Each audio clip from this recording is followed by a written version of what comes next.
Hello friends, welcome to my YouTube channel Faiz Mastana. और आज की इस वीडियो पर हम बात करने वाले हैं हिस्ट्री ऑनर्स सेमेस्टर 6 का जो कोर 13 पेपर है। इसमें इस सिलेबस में क्या क्या है वो हम बात करने वाले हैं। और इसमें जो इम्पोर्टेंस है, जो हमेशा एग्ज़ाम में पूछता है, उस टॉपिक को हम आप लोग को बता भी देंगे कि क्या क्या हमेशा पूछते रहता है कंटिन्यू। सेमेस्टर 6 का बुक है कोर 13 पेपर का।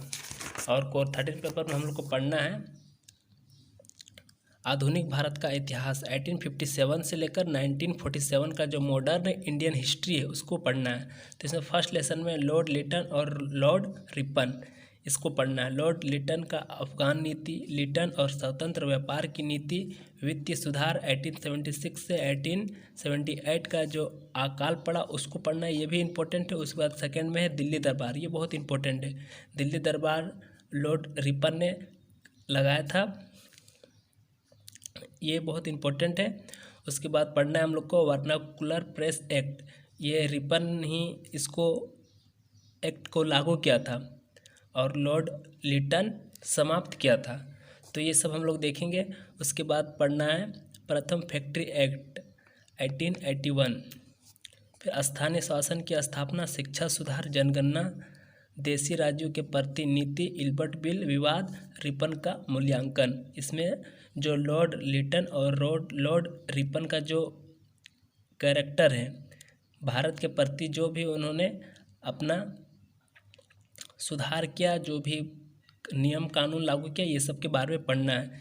जिसमें इम्पोर्टेंट हम आप लोग को बताते हैं दिल्ली दरबार है, वर्नाकुलर प्रेस एक्ट है, उसके बाद अकाल है जो 1876 के और 1878 के बीच पड़ा था। फिर भारतीय शास्त्र अधिनियम है, ये बहुत इम्पोर्टेंट है। सेकेंड में है हम लोग का लॉर्ड कर्जन 1899 से 1905 तक, आंतरिक प्रशासन, ये लॉर्ड कर्जन बहुत इंपॉर्टेंट है, ये भी इम्पोर्टेंट है। ये इसमें जो भी क्वेश्चन आएगा इसको सबको ध्यान में रखना है और पढ़ना है। आंतरिक प्रशासन, कर्जन के उद्देश्य, ये भी बहुत इंपॉर्टेंट है। प्लेग तथा अकाल, नीति एवं सुधार, कृषि संबंधी सुधार, आर्थिक सुधार, सचिवालय कार्य पद्धति में सुधार, पुलिस सुधार, शिक्षा संबंधी सुधार, सैनिक सुधार, अन्य सुधार, बंगाल का विभाजन और 1905 लॉर्ड कर्जन का मूल्यांकन, लॉर्ड कर्जन की विदेश नीति, पश्चिमोत्तर सीमा संबंधी नीति, अफगानिस्तान के प्रति नीति और पारस की खाड़ी, तिब्बत अभियान और 1904 का जो प्रोसेस है वो सबको पढ़ना है। यानी लॉर्ड कर्जन भारत आने के बाद इन्होंने बहुत सारे सुधार किए, ये इनके जितने भी रिफॉर्म्स है सबको लिखना है और ये सभी इम्पोर्टेंट है। थर्ड में हम लोग देखेंगे महारानी विक्टोरिया का घोषणा पत्र 1858 तथा 1861 ईस्वी के अधिनियम। महारानी की घोषणा पत्र 1858, भारत सरकार अधिनियम 1858 अधिनियम पारित होने के लिए उत्तरदायी कारण व नीतियाँ।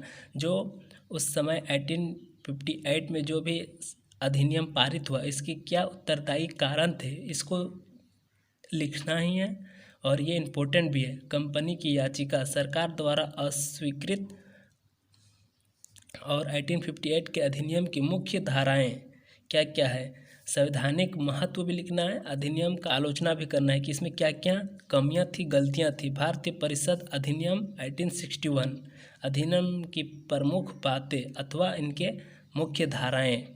फिर नेक्स्ट फोर्थ में पढ़ना है हम लोग को 1892 का भारतीय परिषद अधिनियम।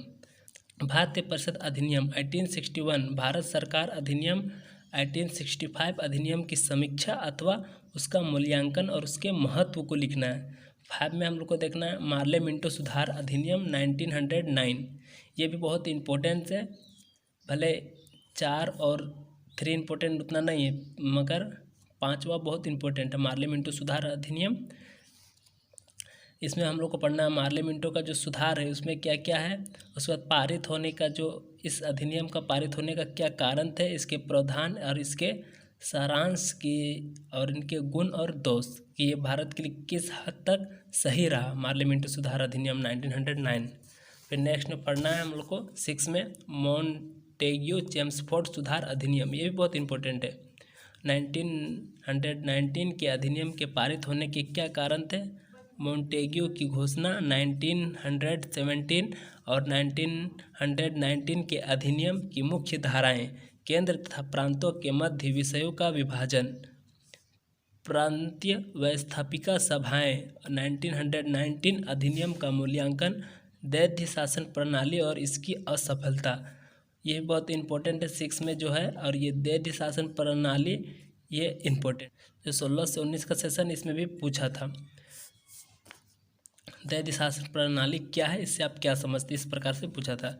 और 7वां में है हम लोग का 1935 ईस्वी का भारत सरकार अधिनियम, government of Indian act 1935। Bharat सरकार अधिनियम 1935 का जो प्रधान है यानी गृह सरकार, भारत का उच्चयुक्त संघीय ढांचा, संघ कार्यकारिणी, इसके जो कार्य है वो सबको दर्शाना है, लिखना है। गवर्नर जनरल की स्थिति एवं उसकी शक्तियों को भी यहाँ पर बताना है कि इस एक्ट के अनुसार क्या इसकी शक्तियाँ थी। उसके बाद इसमें और जो मेरा इम्पोर्टेंट है, संघ व्यवस्थापिका, संघ न्यायपालिका, प्रांतीय स्वायत्त सत्ता, प्रांतीय व्यवस्थापिका, गवर्नर की शक्तियाँ, ये सब इम्पोर्टेंट कि इस अधिनियम के दौरान गवर्नर की क्या क्या शक्तियाँ मिलती है, उसे क्या अधिकार मिलते हैं। नेक्स्ट 8वां में पढ़ना हम लोग को विलय योजना, कैबिनेट मिशन योजना, माउंटबेटन योजना एवं भारतीय स्वतंत्रता अधिनियम 1947। इसमें हम लोग को पढ़ना है भारतीय स्वतंत्र अधिनियम, इसका पूरा डिटेल्स में पढ़ना है और ये इम्पोर्टेंट भी है। उसके बाद चुनाव, ब्रिटेन में चुनाव एवं मजदूर दल की सरकार, भारत में आम चुनाव और चुनाव परिणाम, कैबिनेट मिशन योजना की मुख्य बातें, कैबिनेट मिशन योजना का मूल्यांकन और माउंटबेटन योजना, 3 जून 1947 भारतीय स्वतंत्रता अधिनियम और 1947 भारतीय स्वतंत्रता प्राप्ति के सहायक तत्व और उस रिलेटेड टॉपिक को पढ़ना है।